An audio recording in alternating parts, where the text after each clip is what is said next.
Previously on this What If, with Bulma's network cracked by the ruthless androids, every remaining survivor is in deadly peril.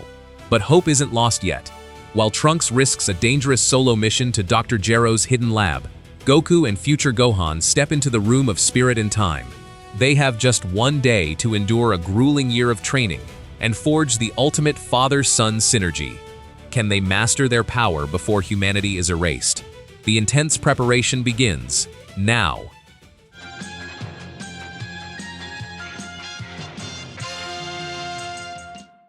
Before opening the Room of Spirit and Time, Mr. Popo led Goku into an old storage chamber beneath the lookout. Training uniforms remained folded inside sealed wooden cabinets, protected from the years that had damaged the world below. Goku removed his torn yard rat clothing and cleaned the dried blood from his arms and face. Mr. Popo handed him an orange turtle school gi with a dark blue undershirt, wristbands, belt, and boots. The fabric carried no battle damage. Goku tied the belt and rolled his shoulders beneath clothing he had expected to wear upon reaching home in age 764. These belong to the Lookout's preparations for you. Goku looked toward the white chamber door at the end of the hall. Then I'd better make them useful. Future Gohan waited outside wearing his own patched orange gi, one sleeve secured beneath the fabric at his left shoulder. Years of repairs had changed its original color into overlapping shades. Goku's new uniform remained bright and complete. When he entered the hall, Gohan's right hand stopped halfway through tightening his wristband. The clean gi reproduced a childhood image with painful accuracy. His father ready to train, confident that another battle could still be won. Goku noticed the pause and touched the symbol on his chest. Popo found it! Gohan finished fastening his wristband. It suits you better. Trunks stood beside Bulma's portable workstation, with Gero's suspected laboratory sites spread across 3 screens. He had proven his judgment during the probe mission and expected to enter the chamber beside Gohan. Instead, Goku carried the first year inside. Trunks kept his shoulders square while Gohan reviewed the outside assignment. He was to locate Gero's main laboratory, establish passive surveillance, and return without entering the structure. Reconnaissance only. You already said that! Then remember it when you find something worth chasing. Bulma placed a compact optical sensor in Trunks' palm. You're responsible for bringing information back. That's the mission. Mr. Popo opened the chamber door. A white plane extended beyond the living quarters, disappearing beneath a blank horizon. Heat poured into the hall, and 10 times gravity pulled at Goku and Gohan the moment they crossed the threshold. Goku adjusted within several steps. Gohan's right boot struck the floor harder than intended, forcing his body toward the missing side. He recovered before Goku reached for him. Behind them, Trunks watched from beside Bulma. One day would pass on the lookout. Goku and Gohan would live an entire year beyond the closing door. The first morning exposed the imbalance Gohan had hidden through years of battlefield adaptation. On Earth, he used walls, rubble, and narrow streets to guard his left side. The chamber offered open space. Under 10 times gravity, every turn pulled against muscles developed around a missing counterweight. Gohan accelerated toward Goku, attempted a sharp right-hand strike, and lost half a step while rotating. Goku avoided the attack and moved toward the exposed side. Gohan corrected too aggressively. His shoulder struck the white floor, and his body carved a shallow trench before stopping. Goku approached with one hand extended. Gohan rose without taking it. I know where the opening is. Goku withdrew his hand and asked him to repeat the attack. The second attempt produced the same rotation error. Goku suggested shifting more weight toward the right hip. Gohan answered with a sequence built around the opposite principle, allowing his body to continue past the target and converting the imbalance into a follow-up kick. Goku blocked the kick against his forearm. The impact showed that Gohan had already solved problems his father had only begun to identify. During the next drill, Goku secured his own left arm against his torso with a wide strip of cloth. Gohan stared at the knot. Untie it. I'm trying to understand your balance. You still have the arm. Goku nodded and kept his left hand open beneath the restraint. This doesn't recreate what happened to you. It gives me one drill where my usual movement won't work. Gohan considered the wording, then attacked before Goku finished settling into position. The restraint ruined Goku's familiar guard. His shoulders turned too far during blocks, his landings drifted left, and several combinations ended with his bound elbow trapped against his ribs. Gohan struck each exposed point without reducing force. Goku hit the floor repeatedly. By the end of the session, the orange cloth across his left side carried white dust and sweat. He untied the restraint only after Gohan called the drill complete. The exercise had given him a temporary restriction. Gohan's missing arm shaped every second of every fight. Goku used the lesson to rebuild their coordination. He stopped crossing into Gohan's empty side unless called. Gohan announced rotations through short signals, allowing Goku to attack through the space his movement created. During 2-on-1 simulations, Goku became the opponent while Gohan fought beside a moving key construct. Each mistake sent the construct into the chamber floor. Gohan repeatedly sacrificed his body to preserve it, absorbing strikes against his ribs and shoulder to secure a counterattack.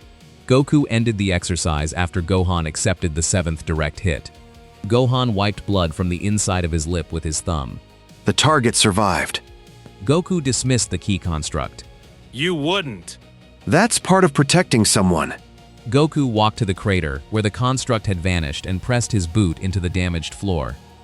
You built a fighting style where your death buys the final opening.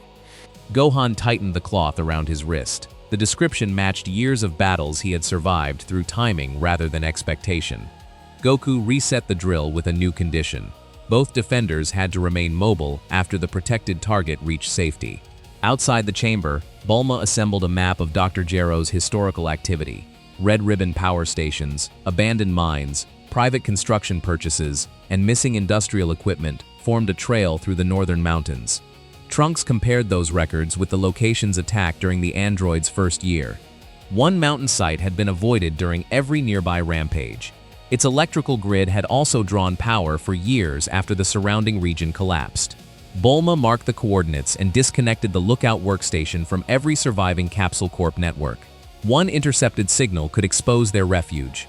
Trunks left the lookout through an aircraft capsule launched far below the cloud layer. He landed several miles from the mountain and continued on foot in base form, keeping his energy suppressed. Snow covered the higher ridges. The suspected laboratory entrance sat behind rock fractured by old explosions. Trunks found ventilation grills, buried cables, and a sealed vehicle path beneath the snow. He never crossed the outer boundary. Instead, he placed optical sensors on 3 ridges and connected them through physical wire. Passive lenses produced no transmission for the androids to detect. Inside the chamber, Goku and Gohan transformed and began reducing the constant strain of Super Saiyan. Their first attempts filled the living quarters with vibrating dishes, rising steam, and electrical arcs. Goku lowered his output until the aura settled close to his skin. Gohan's transformation remained tied to memories of ruined cities and dead friends. Each intrusive image raised his power and tightened every muscle in his body. Maintaining that state for hours left his shoulders trembling during meals. Goku required them to remain transformed through ordinary activity.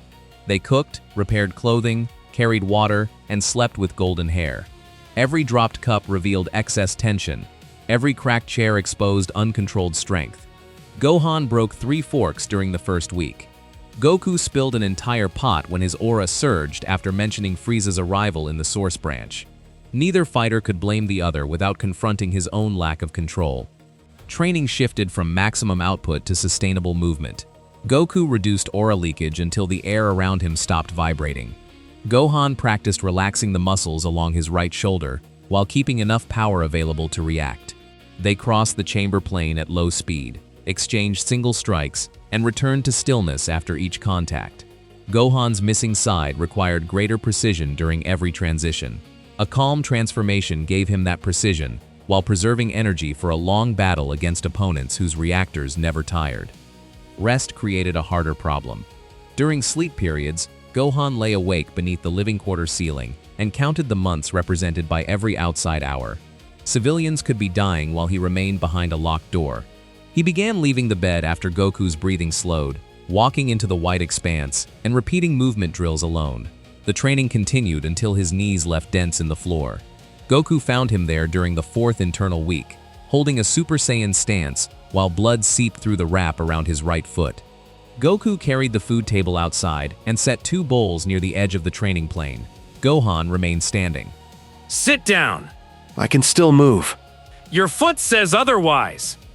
Gohan looked toward the distant chamber door. Punishing yourself in here won't protect anyone outside. Gohan powered down, sat beside the untouched bowl, and pressed a fresh cloth against his foot. Goku stayed across from him until every grain of food had been eaten. Several internal months passed. Gohan's Super Saiyan state became quiet enough for sleep. His aura no longer disturbed the curtains in the living quarters, and his breathing remained steady during long drills. Goku's control advanced faster, yet he carried another pressure into the chamber. Each day placed him closer to an uncertain return. If Bulma rebuilt the path home, he could arrive directly before Mecha Frieza and King Cold attacked. His source Earth depended upon strength he could not confirm would be enough. Gohan woke during one rest period and found Goku missing. Far across the white plain, golden light flashed in short violent bursts. Goku released his calm state, forced his power upward, struck a reinforced key target, and stopped only after the muscles in his right arm failed. He shook feeling back into the hand and prepared another attempt. Gohan crossed the distance without announcing his approach. When Goku attacked again, Gohan intercepted the punch and redirected it into the floor. The impact split the white ground beneath them. Goku's fingers remained locked around an empty fist, while pain traveled through his forearm. Gohan released his wrist. You told me tomorrow matters. Goku lowered his damaged arm. Frieza might be waiting when I get back. People are waiting outside this room too. Gohan pointed toward the living quarters. If this leaves you weaker tomorrow, you stop. Goku had used the same sacrificial calculation he condemned in his son. This time, Gohan stood close enough to refuse it. They wrote one rule on the wall beside the food supply. Any training method that reduced the other fighters' effectiveness the following day would end immediately. Gohan gained authority to stop Goku's high-output experiments. Goku gained authority to stop Gohan's punishment drills. Both tested the boundary during the following months. Each violation ended with food, treatment, and enforced sleep. The rule replaced private endurance with mutual responsibility. On the lookout, Trunks returned from the mountain and connected his optical sensors through a hardline receiver. The first images showed an empty entrance. Hours later, Android 18 descended onto the ridge carrying a compact red ribbon tool case. She opened the concealed laboratory without damaging the outer door. Android 17 was absent. He had continued searching cities and transport routes for Goku. Bulma watched 18 enter the mountain and authorized a limited interception through the physical cable.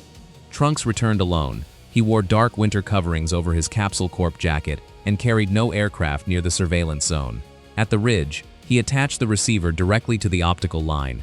Interior camera feeds passed through old laboratory maintenance circuits, giving him fractured images of 18 moving between inactive assembly chambers. Bulma's voice reached him through a shielded wire. Copy what you can reach. No exploration, no contact.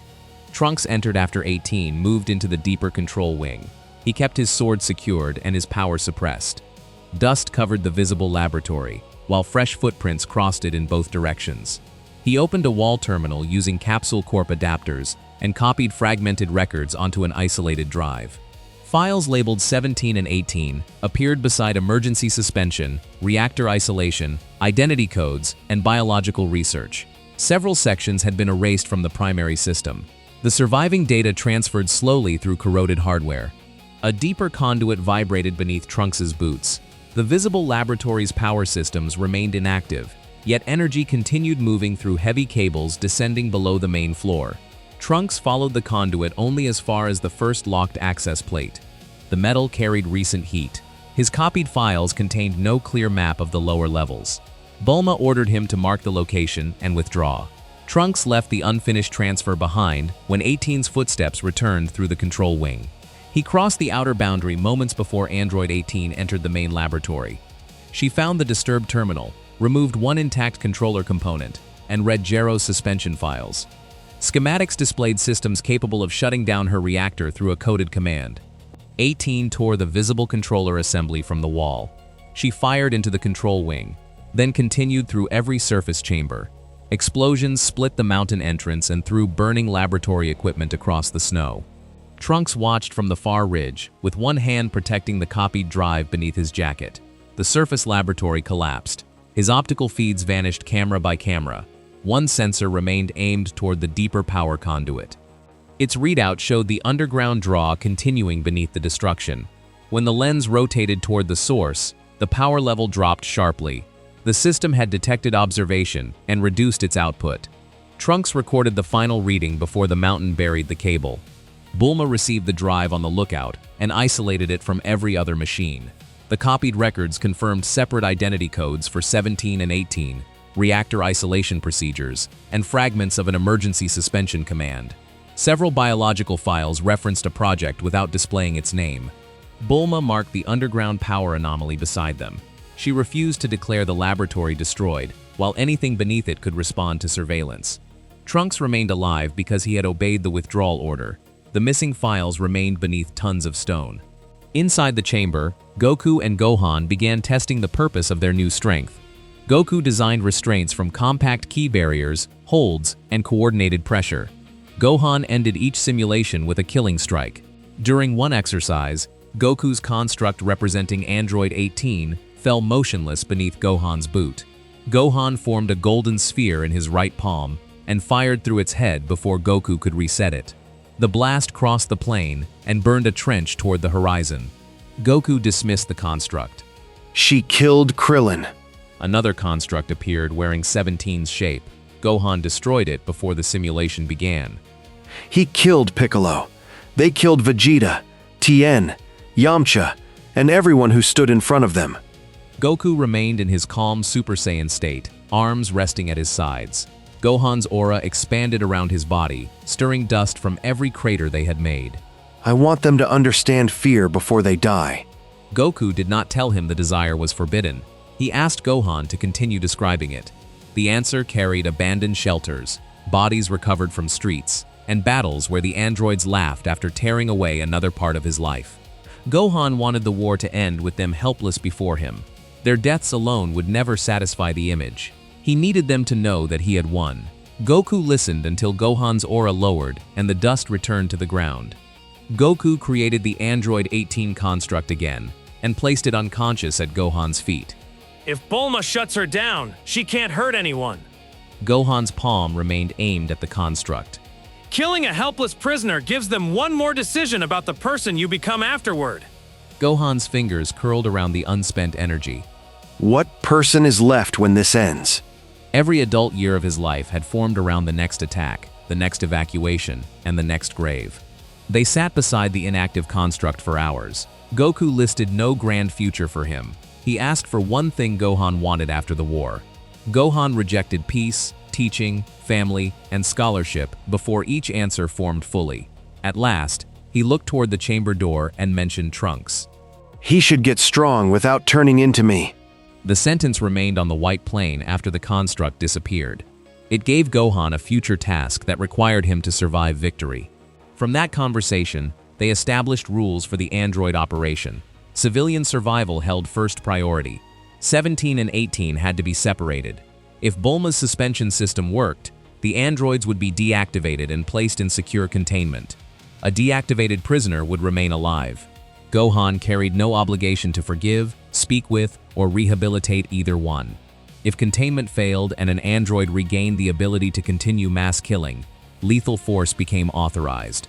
Goku accepted that civilian lives would never be risked to preserve an active android. Gohan repeated the conditions until he could state them without turning away. If the system works, I stop. So do I. If they break free, we finish it. Before anyone else gets hurt. The agreement did not remove Gohan's revenge. It placed action around that revenge, with Bulma's technology and civilian safety controlling the final decision. Their physical training moved into higher Super Saiyan output. Gohan forced more energy into his muscles, thickening his shoulders, chest, and legs. The increased form produced immense striking power. It also shifted his center of gravity toward the side he could no longer counterbalance. Goku circled him without transforming further. Gohan launched a punch capable of breaking the chamber floor. Goku stepped outside its path and touched two fingers against the back of Gohan's neck before the larger body completed its turn. Gohan attacked again. Each movement carried greater force and slower correction.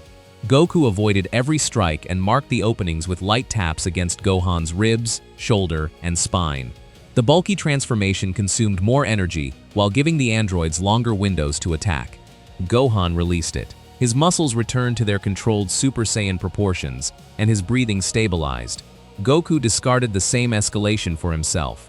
Against endless stamina, usable speed mattered more than a brief increase in strength. Gohan redirected the failed experiment toward his missing side. He concentrated a narrow pulse of ki near the left shoulder and released it during Goku's approach. The pressure altered Goku's fist by several inches, allowing Gohan to counter with his right hand. It created no arm and carried no ability to grasp. Sustaining it drained concentration and opened other defenses. Used for a fraction of a second, it could interrupt one attack arriving through the blind side. Goku tested the technique from different heights and angles.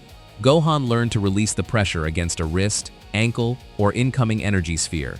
Heavy attacks broke through it. Repeated attempts became predictable. The pulse worked best after an enemy committed to striking the empty space beside Gohan's torso. Goku incorporated it into their team signals, leaving the missing side open long enough to bait an approach before attacking through the disruption.